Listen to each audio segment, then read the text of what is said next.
Shalom à tous. Faut-il encore attendre le Messie? Indécente question peut-être d'ailleurs pour certaines personnes, persuadées qu'elles sont que la venue du Messie est vraiment très proche, imminente. D'autres se disent à l'inverse qu'en effet, l'attente d'un Messie n'a que finalement trop duré, que le temps a passé et que quelque part, ce n'est un peu que perte de temps que de vouloir se préparer à attendre ce qui ne viendra pas ou peut-être ne viendra plus. Désespérant, hein, peut-être comme réflexion. Alors, où donc se situer entre ces deux postures, entre d'un côté une patience persévérante et de l'autre peut-être un scepticisme résigné? Faut-il alors vraiment encore attendre? L'avènement du Messie est souvent décrit au travers de signes divers qui permettent d'identifier non seulement le Messie lui-même, mais aussi le moment, l'instant de sa venue. Cela a même été d'ailleurs l'une des principales occupations et des principales tâches des rabbins au fil des siècles que de tenter d'identifier ces signes, ces événements précurseurs, voire même le profil ou la mission du Messie. Ont-ils toujours été d'accord? Ont-ils toujours trouvé des solutions? Oh, certes non. Et d'ailleurs, lorsque Yeshua est venu sur la terre, il y a de cela 2000 ans, beaucoup se sont penchés sur la question de son éventuelle correspondance avec ce que tout simplement les prophètes déclaraient au sujet du Messie. Certains se sont laissés convaincre, et d'autres, il faut le reconnaître, pas vraiment, pas du tout même. Qui a eu raison alors?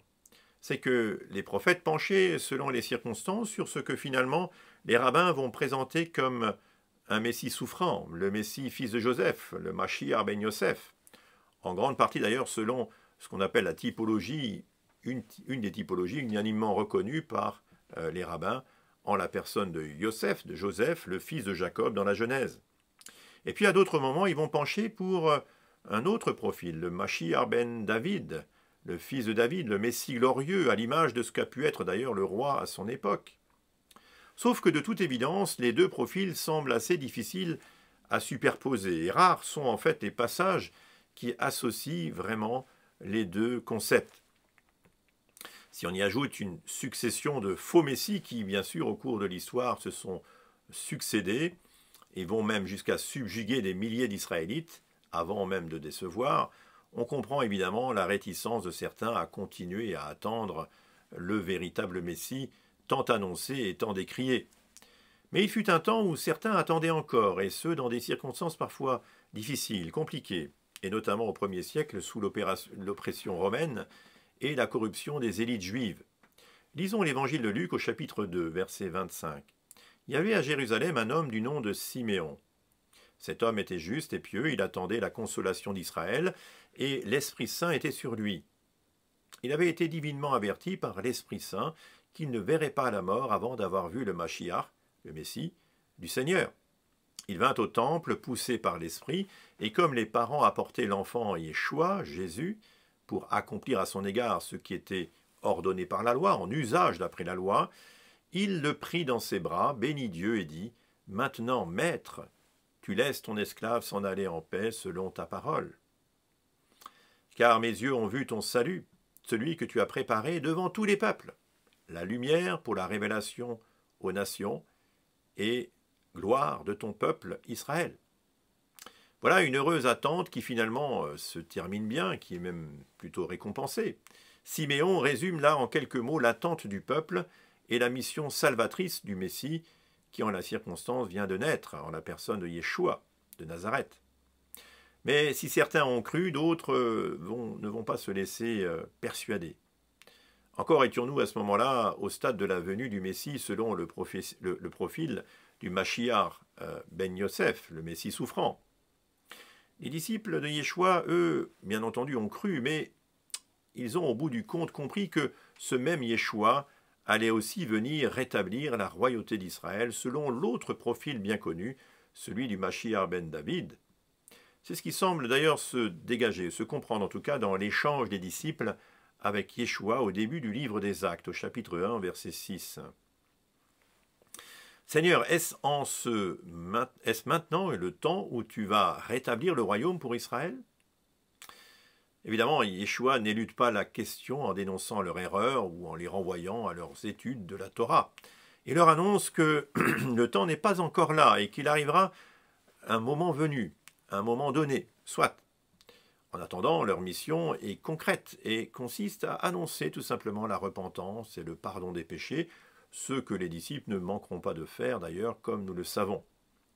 Et après, le fils de Yosef, le fils de David, doivent-ils demeurer inconciliables? L'apôtre Pierre, lui, ne renvoie pas la question aux oubliettes, mais il tente de la faire correspondre à sa propre mission et à l'avenir glorieux du Messie qui vient quand il déclare ceci: « Convertissez-vous donc et revenez à Dieu, afin que vos péchés soient effacés.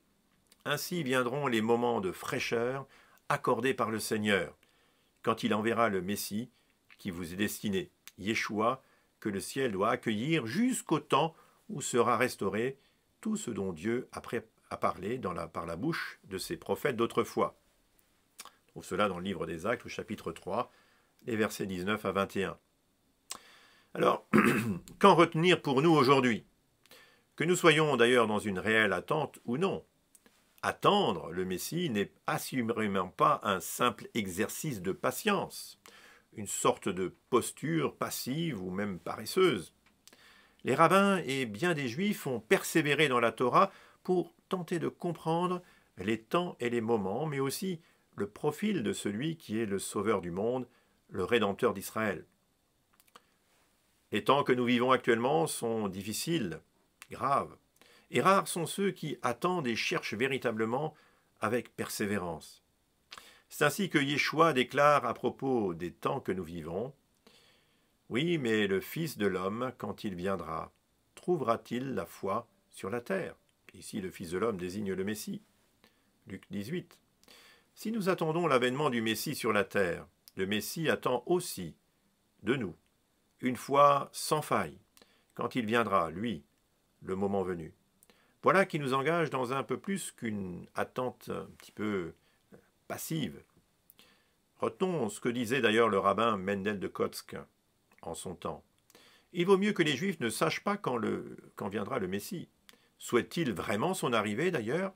Alors qu'ils le désirent ardemment et qu'ils l'attendent chaque jour. Eh bien, en attendant, cherchons à le connaître, pour ne pas attendre en vain, mais trouver le salut. Shalom à tous et à bientôt.